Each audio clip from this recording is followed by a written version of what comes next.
네, 여러분 안녕하세요. 뉴스입니다. 윤석열 지지율이 24%까지 하락하자 어제 대통령실은 이 부분과 관련해서 브리핑을 통해 이렇게 말했습니다. 여론조사는 언론 보도와 함께 민심을 읽을 수 있는 중요한 자료이자 지표다. 국민의 뜻을 헤아려서 혹시 부족한 부분이 있다면 그 부분을 채워 나가도록 하겠다라는 입장을 밝혔습니다. 그동안은 여론조사에 대해서 일희일비하지 않겠다는 입장에서 한 발짝 뒤로 물러선 입장인 것 같지만 전혀 그렇지 않습니다. 브리핑 내용에는 국민의 뜻을 헤아려 혹시 부족한 부분이 있다면 채워 나가겠다라고 밝히고 있습니다. 이 혹시라는 말은 실수나 잘못에 대해서 전혀 인정하지 않는 단어입니다. 혹시 내가 뭐 실수했어? 혹시 내가 뭐 잘못했어? 라고 말할 때 쓰는 단어로 그럴 리 없다라고 말할 때 쓰는 단어인데 대통령실은 혹시라는 단어를 썼습니다. 즉, 저들은 지금 자신들이 하고 있는 일들에 대해서 무엇이 잘못인지 전혀 인식을 못하고 있다는 것입니다.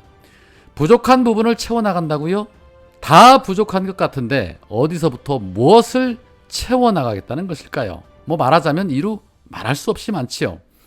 대표적인 것이 바로 인사 문제, 그리고 윤석열의 독선, 그리고 김건희가 실세라는 부분인데 과연 인정할까요? 고칠 수 있을까요? 채울 수 있을까요? 소가 웃을 일이죠. 자, 그런 가운데 한덕수 국무총리는 무역 수지가 4개월 연속 적자를 기록한 것과 관련해서 공식 입장도 아닌 본인의 페이스북을 통해 이렇게 말했습니다. 7월까지 무역수지 누적 적자액이 약 150억 달러를 기록함에 따라 우리 경제를 걱정하는 분이 많다. 현재 상황이 녹록치는 않지만 국민들께서 크게 염려할 상황은 아니다 라고 말했습니다. 참 아이러니한 행보들을 보입니다. 이런 일이라면 공식 브리핑을 통해서 국민들에게 현 상황을 설명해야 할 텐데 왜 자신의 페이스북을 통해 이러한 설명들을 덧붙일까요? 대통령실 입장처럼 혹시라도 문제가 생기면 책임을 지지 않으려는 겁니까? 이렇듯 어설픈 행동 하나하나가 윤석열 정부에게 신뢰를 주지 못한다는 거 왜 모를까 싶습니다. 보수 정권의 특징이 있습니다. 늘 숨기는 게 많다는 것, 전부 오픈하지 않는다는 것, 그리고 나중에 문제가 생기면 남 탓하는 것. 어쩌면 그렇게 세월이 흘러도 변하지 않는지 모르겠습니다. 어제 경기도 이천의 한 병원에서 화재가 발생해서 여러 명의 희생자가 발생을 했습니다. 5명이 사망하고 42명이 부상을 당했습니다. 재난 상황이 발생하면 대통령이 만사를 제쳐두고 헬기를 타고라도 와야 된다고 말했었던 사람이 바로 윤석열입니다. 그런데 휴가 중인 윤석열은 본인의 휴가가 더 중요했는지 이상민 행안부 장관에게 추가적인 인명피해가 발생하지 않도록 구조된 분들에 대한 의료 조치에 만전을 기하라 라고 지시했다고 대통령실이 밝혔습니다. 윤석열의 지시인지 아니면 대통령실의 판단인지도 사실은 불명확해 보입니다. 대선 전에는 첫째도 국민, 둘째도 국민팔이 하던 윤석열, 지난 밀양 산불 때도 바로 옆 부산에서 먹방이나 하고 있었죠. 그런데 이번에도 역시 본인의 휴가가 더 중요했던 것입니다. 이렇듯 사소한 것 하나하나가 그 사람을 평가하고 판단하는데 얼마나 중요하다는 것을 윤석열은 전혀 모를 것이고 남의 아픔에 대한 인지 능력이 전혀 없는 것입니다. 무엇이 중요한지, 무엇이 우선인지 전혀 판단을 못하는 겁니다. 그런데 어디 그게 윤석열 뿐이겠습니까? 다들 아시는 것처럼 수많은 사건으로 수많은 의혹으로 조사와 수사를 받고 있는 사람이 바로 배우자 김건희입니다.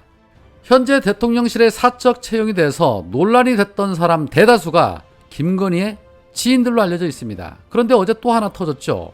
바로 김건희의 대학원 최고위 동기생도 대통령실에 근무하고 있는 것으로 확인이 되면서 또 다른 논란이 시작이 됐습니다.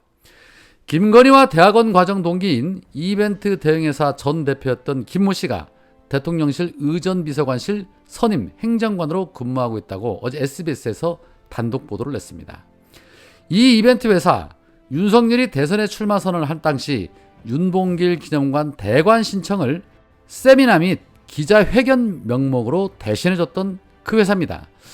그런데 지금은 대표직을 사임하고 대통령실 선임 행정관으로 근무를 하고 있다는 겁니다. 아마 현재 대통령실에 근무하고 있는 직원들 전수조사한다라면 이 외에도 많은 사람들이 김건희와 연결되어 있을 것이라는 의구심이 정말 강하게 듭니다. 김건희가 7시간 녹취록에서 보수가 챙겨주는 건 확실하잖아 라는 말을 한 바 있는데 정말 아주 꼼꼼하게도 잘도 챙겨주고 있는 것으로 보여집니다. 하루도 빠지지 않고 김건희와 관련된 일들이 펑펑 터지고 있습니다. 이에 대통령실은 똑같은 레파토리로 역량을 인정받아 임용이 됐다라는 기계 같은 해명을 했습니다. 대통령실 직원들도 허구한 날 이런 해명하는 거 정말 징글징글 할 겁니다. 내가 이러려고 여기 들어왔나 하면서 자괴감이 드는 사람들도 있을 것입니다. 자, 그런데 그뿐만이 아닙니다. 논문 관련해서 국민대는 김건희의 박사 논문 표절이 없었다라는 결론을 냈지요. 이로 인해서 현재 권력 앞에 그리고 이권 앞에 영혼까지 팔아먹는다는 비판을 받고 있는 것이 바로 국민대입니다. 동문들뿐만 아니라 교수들까지도 나서서 비판을 서슴지 않고 있습니다. 어제 교수단체들이 이에 반발하며 범학계 검증단을 구성하기로 했습니다. 한국사립대학교 교수의 연합회 그리고 전국 국공립대 교수의 연합회 등 13개 교수단체는 5일 국회 정론관에서 기자회견을 열고 국민대는 판정 배경과 세부 절차를 공개하고 김건희의 박사학위를 즉각 박탈하라 라고 요구하면서 앞으로 범학계 국민검증단을 구성해서 김건희의 박사학위 논문 등에 대한 검증에 나설 예정이다 라고 밝혔습니다. 눈 가리고 아웅하려고 한다고 해서 가려질 문제 아닙니다. 김건희 논문이 이제 탈탈 털릴 일만 남았고 또 망신당할 일만 남았습니다. 어제 민주당의 강민정 의원이 한 라디오 방송에서 김건희의 논문 수준이 형편없다면서 그 내용을 보면 대머리 남자는 주걱턱 여자와 궁합이 잘 맞는다.